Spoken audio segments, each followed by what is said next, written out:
for joining. Awesome. Dr. Julia King is joining us now too. Welcome.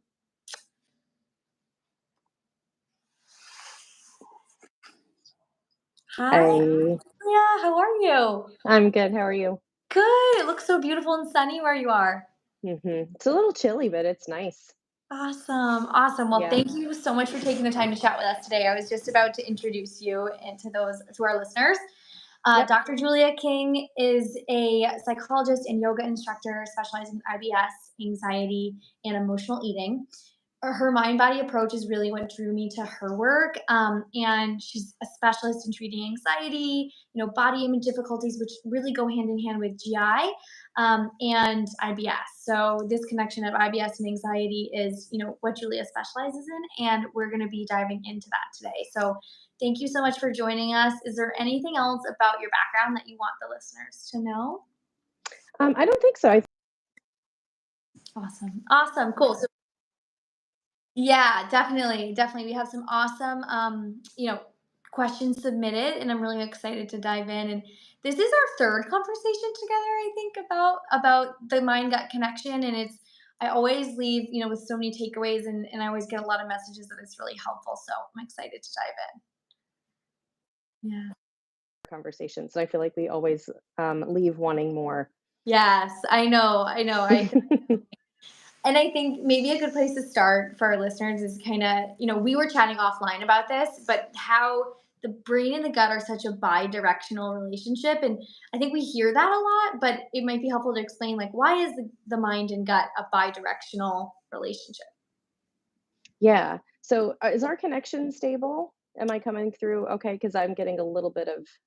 Okay, great. Now it is. Now Um, it is. Like in the beginning it was delayed, but now we're good, I think. okay, okay. Yeah. So the brain automatically orchestrates our GI function, right? And then we have this thing called the enteric nervous system, which is this super highway that directly connects the brain and the gut. And so our brain is taking care of our digestion. And but what happens is that there are so many things that can affect our brain that then get translated through that superhighway, and it's a two-way street, right? So there are all kinds of things that are neurochemically happening in the brain that can relate to depression and anxiety, for example, mood changes. And some of that can come directly to the brain, and then that translates to the gut, and it affects our digestion, which I think is a lot of what we're going to be talking about today. But the other thing that's really fascinating is that sometimes irritation in the GI tract can send signals back upstream to our central nervous system, and then that can trigger mood changes. So it really, there could be things happening in our belly that affects how we feel emotionally, and there Mhm. can be things happening in our brain that affects what's happening in our gut.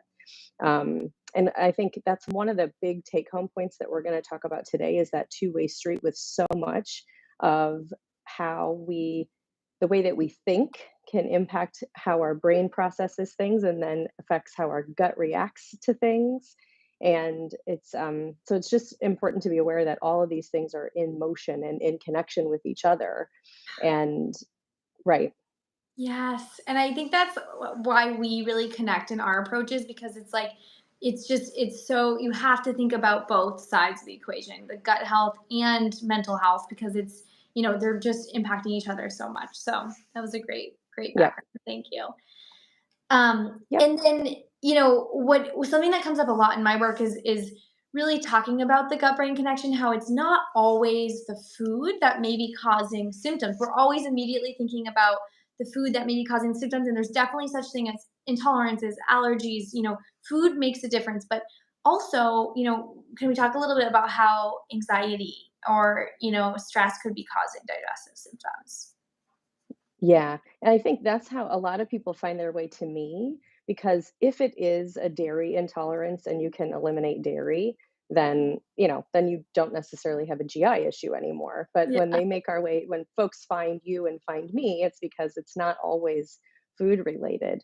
Mhm. It's not necessarily an intolerance or an allergy, right?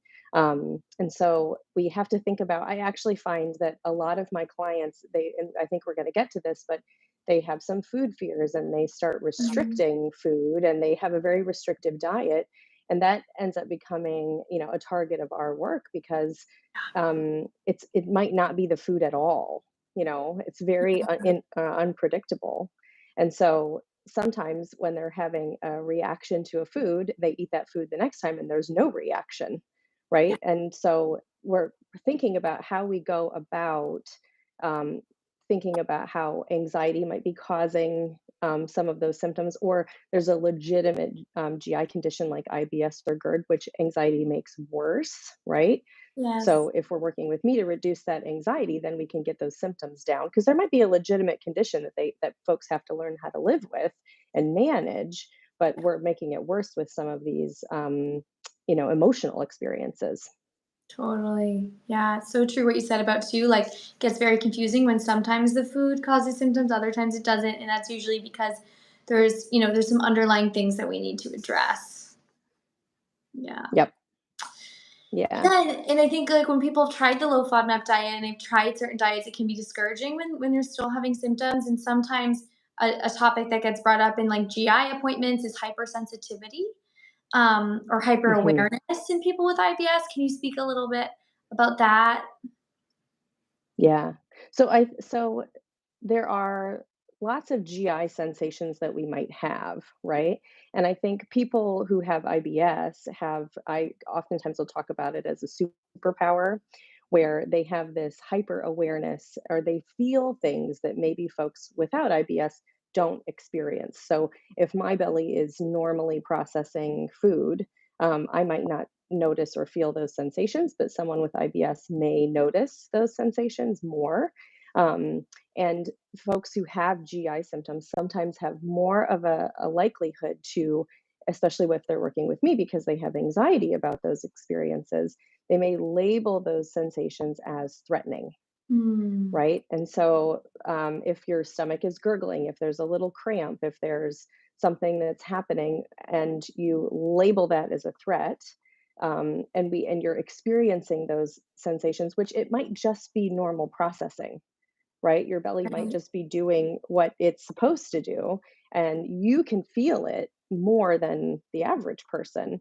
And so, because you feel it and maybe you're nervous about it, you label it as threatening. And so, then that opens the door to a lot of the opportunity to exacerbate those GI symptoms because the anxiety and the worry and the hypervigilance makes those symptoms worse, Mm, right? And so we have to be really careful about how we talk to ourselves about what we're feeling and what we're noticing in the body, right? mm, Because what if we said, oh, this is just my body processing this new food, right? If you've ever given your dog or your baby a new food, a food they've never had before, and then you take them out potty and you notice that maybe yeah, the way their body has processed that food is different than their normal kibble or their normal formula, right?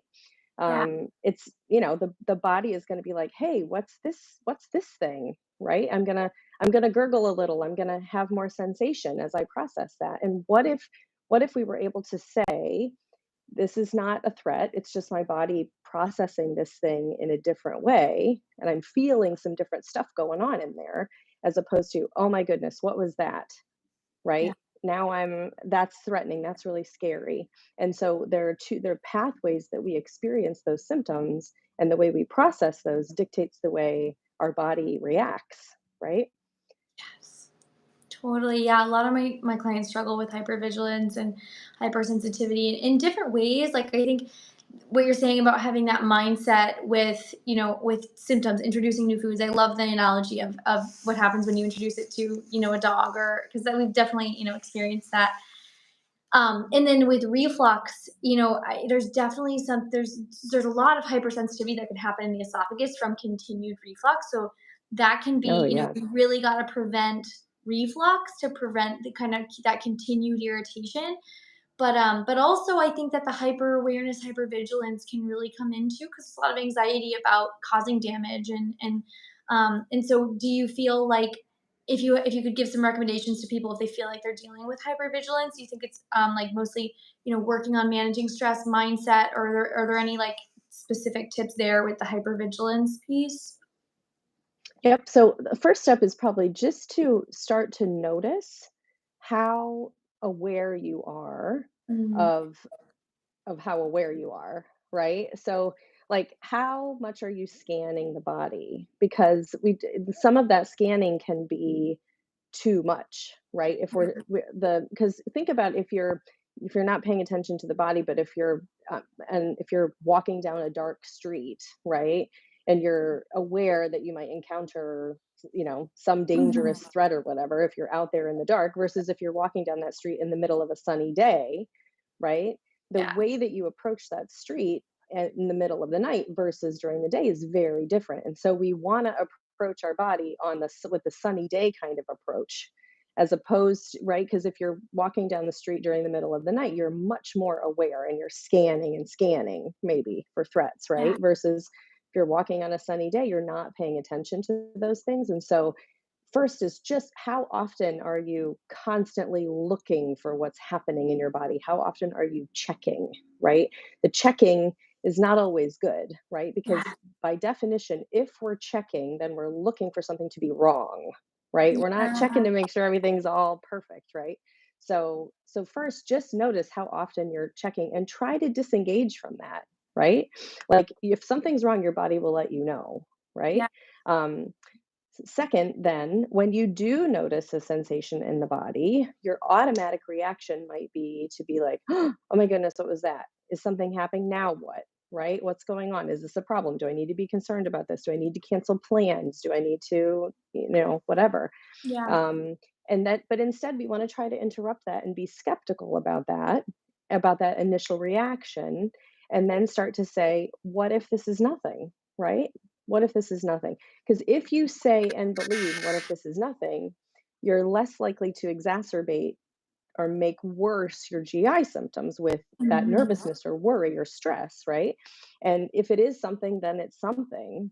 But we want to try to wait and see instead of jumping to the conclusion that it's something and that something's wrong. Because then, sometimes we actually turn it into something being wrong when it might not have been anything, right? Mhm. Yeah. Totally. So valuable what you just said. I yeah, it's so important. And I think, I talk a lot about my clients about like what else is going on in your life in terms of like things that bring you joy, like staying busy. How can we shift the focus away a little bit from the digestive issues because they can become all consuming. And if we think Hmm. about it all the time, it's going to exacerbate the way we feel and it's going to cause a lot of stress. So I think really, a lot of my clients and maybe some of yours too notice when they go on vacation or when they're really busy, they don't have symptoms because they're not thinking about it as much. Yep. Yeah. Exactly. Yep. So there's a big piece of Yep. that. And neither of us are seeing that it's in anyone's head, but there is a big mental piece of digestive health, I would say. Yeah. Yep. Yeah, for sure. Yeah. So do you have any advice for people who have a lot of anxiety about IBS symptoms, like in public or navigating just fear of symptoms in general? Of course. Yeah. So, part of well, so we want to identify like what the model that I work within is to be able to identify the thoughts and behaviors that can exacerbate the way that we feel. So if you're thinking something bad is going to happen, that's going to make you anxious, and then when you feel anxious, you do something in response to that, which might be to cancel plans, Mm. right? So the approach that we use is to target both the way that you think and the way that you behave, the things that you do in response when you're feeling anxious, about those GI symptoms for, and that's how we shift so you're able to feel less anxious, which actually then ends up reducing your GI symptoms as well, right? So we would be, again, kind of coming back to that idea about what is it that you're telling yourself about those, like, so if you're looking to create a narrative around what this is and what's going to happen, right? We really want to try to interrupt that and be skeptical about some of what you're saying to yourself about that, because some of it might be true, but most of it might not be. And then we also want to look to see what you're doing, because we're always looking for things that you can control, predict, anticipate, right? And prevent. I want to prevent something bad from happening, so I'm going to do all of these things. And sometimes all of that stuff actually makes you more anxious because isn't actually a threat, but you're Yeah. creating one in your mind and then you're reacting as if that really bad thing is going to happen. And so that all of that stuff just makes you more anxious, Yeah. right? Yeah. So, Yeah. and the symptoms are oftentimes, oh, sorry. Oh, no, go The ahead. symptoms are oftentimes the catalyst, right? So you experience something physically in the body, and that is the thing that sets this whole cycle off, right? So we Mhm. want to watch for that, and to, as we were talking about before, be really careful about what you're saying to yourself about what those symptoms mean. That is huge, and I think one thing to keep in mind, that I sometimes tell my clients is just because we think it doesn't mean it's true. About having symptoms after food, or sometimes we can really heighten, an experience after a food if we're anticipating those symptoms to happen. And so mindset is key, and sort of like, trying to keep a positive mindset about healing and about, digestive health, because one question we had submitted, which I feel like is just a natural place to ask it, but about, intrusive thoughts about, not being able to get better, and like that mindset of, you know, a lot of my clients have thoughts that they might never get better, and so I wanted to ask Hmm. you about that. That was one question that got submitted. Hmm. So I'll take that in two pieces, right? First, just give a quick overview about how to um, approach intrusive thoughts and what they are, and then kind of how we can think about the predicting and catastrophizing of I'm never going to get better. I'm going to have to deal with this for the rest of my life, right? Um, intrusive thoughts are we can't stop them. And I don't know if you can hear my dog. He is dreaming No, behind me. no, we So can't. if you hear him sounding off, okay. So intrusive thoughts are these thoughts that we can't stop them. They're automatically gonna show up into your mind, right? We can't do anything to prevent those thoughts from arising. And a lot of what we try to do is try to stop them. So and that actually makes it worse. So what we don't want to do with intrusive thoughts is to engage with them in any way, which is really, really hard. And a lot of what I talk about and a lot of what we're discussing is very easy to talk about, very hard to do, right? Yeah. So much of this is hard to implement, but easy to chat about. So so the thought is going to pop into your head, I'm never going to get better, right? Or some other kind of intrusive thought about some awful, awful thing that's going to happen. And so what we want to do is be able to notice that that is there and then disengage from that thought, which is very, very difficult. But when we make it mean something, and when we engage with it and start trying to rationalize why it's not going to be that way, trying to reassure ourselves, um, we're giving it validity, and we're spending time on it, right? We're thinking about it, we're feeding it, and we're putting energy into it. And when we do that, that just allows us to stay in that narrative and engaging with that thought, which then allows it to grow, right? Mhm. So when those intrusive thoughts come up, what we want to do is disengage. And I have a strategy. Actually, this comes from an adolescent son of a client of mine who gave me this visualization, which I love. And I will say catch and release, right? So I want you to notice the thought and then I want you to disengage from it. Very, very much like meditation in action, right? That's what you do in meditation. And we want to practice that in real life, right? So notice the thought, disengage from the thought.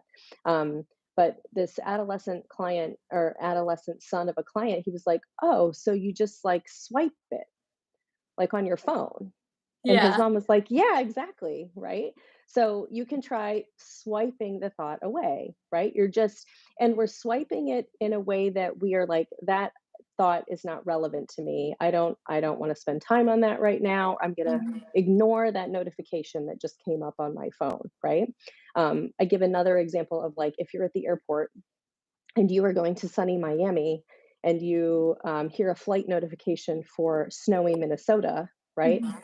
What are you going to do in the airport? You're going to ignore the flight notification from Minnesota because you're not going to Minnesota, right? You want to notice that this thought has arisen and you want to acknowledge it and then disengage and go on with what you were doing, right? And it might Mhm. come knocking right back and then you disengage again because you don't want to feed into it, right? Yeah. And this is really, really hard because those intrusive thoughts are often very, very scary Mm. and anxiety inducing and right. So I Yes. understand how difficult this is, but that we don't want to engage with them because that Mhm. allows them to feed on itself. um, the second part of this issue is that idea of like what that idea of I'm never going to get better. We would call that a catastrophizing thought, right? And so if you are going to if you're sitting with that and you're worried about that, then we're trying to anchor into present moment awareness rather than future oriented predicting, Oh, right? yeah. We can't know that we're gonna get better or not, right? I mean, but and so we it's impossible to answer that question. And so all we want to do is focus on what's happening in the here and now. So we want to say, I hope I get better. I'm doing everything I can to get better. I'm not able to know what the future holds, right? It's that tolerating uncertainty and sitting with that discomfort Mhm. of not knowing, but knowing that today, right now, you're doing everything you can to get better. You're improving your diet. You're working with a dietitian. You're going to therapy. You're doing yoga. You're meditating, right? And so we just want to again disengage from that thought, come back to now, and do what you can in the here and now, Yeah. rather than trying to predict or reassure yourself that you're going to be fine because you're never going to believe that, right? I mean, Right. you're never going to you can try to tell yourself you're going to be fine, but you're never going to believe that story, and so it can make it worse. Right. Yeah. No, that's so valuable and just yeah, there's always going to be unknowns in every aspect of our life and so it's like it sounds like really just having tools in your toolkit that can bring you back to the present moment, Yep. and being action oriented it sounded like too in terms of like doing the things that help you feel your best and things in that arena in terms of stress management and mindfulness. So, Yeah. yeah. Yeah. That's Yeah. really helpful. Thank you. Sure. In terms of food fear, I give my clients like a lot of strategies in terms of like reintroduction. We can make recommendations on types of food, ways to introduce what time and what amounts, and but how do we deal with the emotional side of food fear and digestion? Yeah. So what you're describing is very similar to and which is why I love working with clients who are working with a GI specific dietitian because you guys give them the recommendations and then they're scared about it. So then they come to me and we work Yes, through yeah. actually eating it. Yeah. um, so you're right. We want to start with small amounts, right? And we oftentimes what I'll have them do is create an exposure hierarchy. So these are the scariest foods. These are the least scary foods. And we start at the bottom and we work our way up, right? And so when you introduce something new that you haven't had in a long time or something, we wouldn't be starting with the thing that you believe you can never eat again and that's going to make you sick. We start with something that you are really excited to eat and you eat small amount of that and you see how that sits in your belly, right? Which ties right back into what we were talking about before, which is when you eat that, you want to be neutral. You don't wanna be walking down the street in the middle of the night, you wanna be walking down the street on a sunny day, right? You wanna Mhm. just be curious about what is going to happen as opposed to, "I'm gonna eat this and I'm gonna get sick," right? So, it's the mindset is hugely important, which ties into our thinking, right? Thinking leads to feeling, and actually it does it's all leads to each other, but this is like a very simplistic, presentation of this model. So we really want to think about how you're thinking about that when you eat the new food. We do not want to be predicting or catastrophizing or anticipating negative things. We want to be like, I'm curious to see what's going to happen when I eat this, right? Mhm. And then we see what happens, right? We want to try to not have and this sounds bizarre, but we want to try to not have a stake in the outcome, right? It's either going to Mhm. make me sick or it's not. Whatever happens, happens, right? We're going to try to be neutral because if you're saying, I'm going to eat this and I'm going to get sick, then you're increasing your stress level and you're increasing the likelihood that your gut's going to respond. Yeah. And you don't really give it a chance, right? I also tell people to expect sensation, just like we were talking about before. If you give your dog or your baby something new, so we know that your body hasn't had this in a long time, so we want to see what happens, and we want to see if it gurgles, we want to see if you have a little cramp, we want to see, I don't know, what happens. Very often nothing happens, right? Yeah, very Very often. often nothing happens. Mhm. Yeah, yeah, and then we work our way up the hierarchy, right? But it's important to try to go into that, with the least scary foods first, try to go into it neutral and curious. And I also say to people, you've got to eat it more than once. You can't eat it once and have your stomach make, have sensation and then be like, "Oh, I don't like that. I'm not eating that again."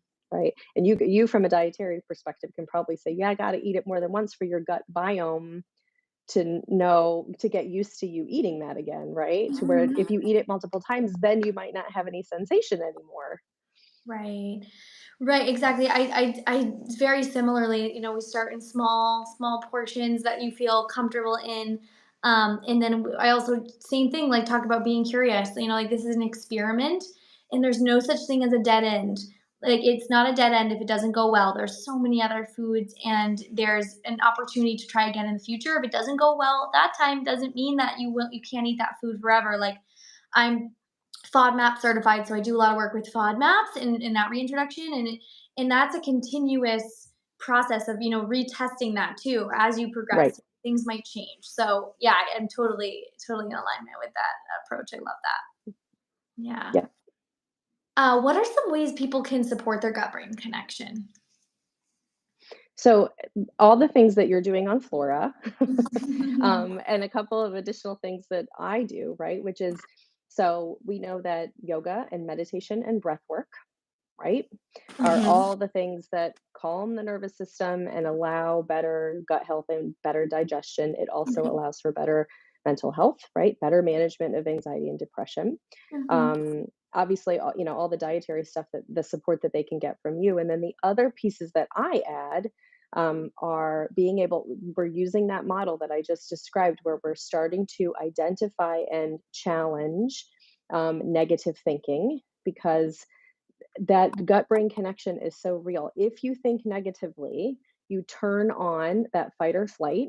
If you label something as a threat, and then your gut responds as if something bad is happening. And so then you can, it's so amazing. You can create GI symptoms with your thinking, Yep. right?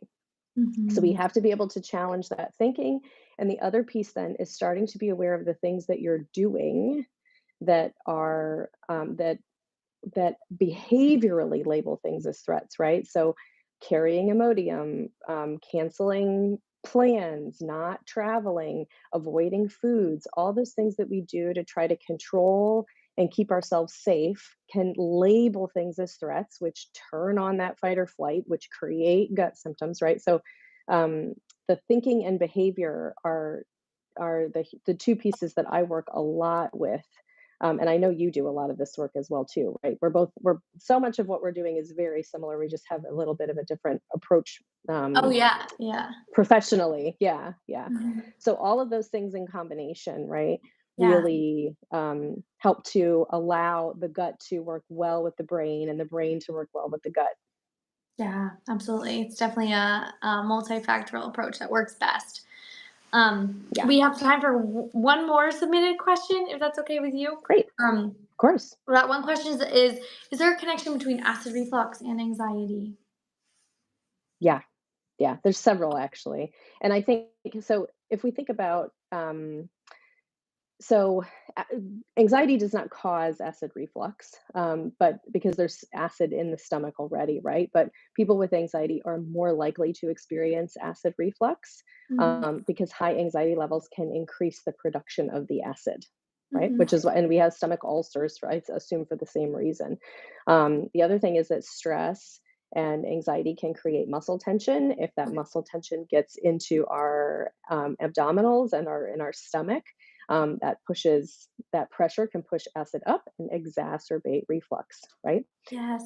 Stress and anxiety worsens acid reflux symptoms, just like IBS, right? Yeah. Like it's a condition that is there, that is genuine in the body, and then the stress and anxiety just makes it worse, right? And then again, we have this two-way street where reflux, stress and anxiety can make reflux worse, and then we can become anxious about those reflux symptoms. And so, again, we have this bidirectional kind of experience where Yeah. one can contribute to the other, right? And they both make each other worse or Yeah. better or better. Yes, or Yeah. better. And I talk about this all the time, so I'm asking you because I want other people to hear someone other than me say it. Like the members on the FLORA app, and people who follow me on social media are probably really tired of me saying that stress worsens acid reflux. So it's really helpful for them to hear from your perspective. And this whole Yep. conversation has been really helpful and I think really pragmatic. So thank you so much. And you have a new program launching in January. Can you speak a little bit about that and how people can get in touch with you? Of course. Yeah. So you can find me on Instagram and Facebook at Root to Flourish. And I do have a new program. I almost forgot. I'm so glad you remembered. So it's called Gut Feelings, and it is a program designed. It's 10 modules. It starts in January. It's a group coaching program that's capped at 25 people. But it is designed to, it really implements all of the skills that we've been talking about today. So visualization, thought challenging, behavior challenging, mindfulness, breath work. So how to, and it is all about the connection between anxiety and IBS and this two-way street that we keep talking about, right? So it's how those, we want to reduce IBS symptoms by reducing anxiety, which is of course my specialty. But it allows us to put these skills in place. So, and a lot of what I tell clients, and I'm sure my clients are so sick of me saying, I say the same things over and over too, right? But Yeah. I really want my clients to be able to say, "Oh, I know what this is, and I know what to do about it." Right? So, a lot of people come to me and they feel anxious all the time, and it's not. It's very specific things often that are triggering that anxiety, and we want to be able to teach skills to identify what's causing that and be able to then close that loop, right? Mhm. And so it's all skills based learning Yeah. where we just put these skills in place. You practice those skills, and the better you get at practicing the skills, the anxiety goes down, and often IBS symptoms go down as well because anxiety is making them worse as we. And then sometimes, right, what happens is they get to a place where those IBS symptoms, they have a better sense of what they're experiencing just from the IBS from a physical perspective. And then they can learn how to manage those physical symptoms because it's not worsened by the anxiety and stress, right? Yeah. Amazing. Yeah. And I will post your information down below so the listeners can find you and find your program. But thank you so much for this conversation and all the work that you're doing. Of course. Thanks for the invite. I love our chats. Me too. Me too. Thank you so much. Yes. And yeah, those of you that are listening, thanks for joining. If we didn't get to answer your question, hopefully we'll do that in a future live. But thanks again, Dr. Julia. It was great to connect. You're welcome. Thanks. All right. Talk to you soon. Yep. Bye bye. All right. Bye.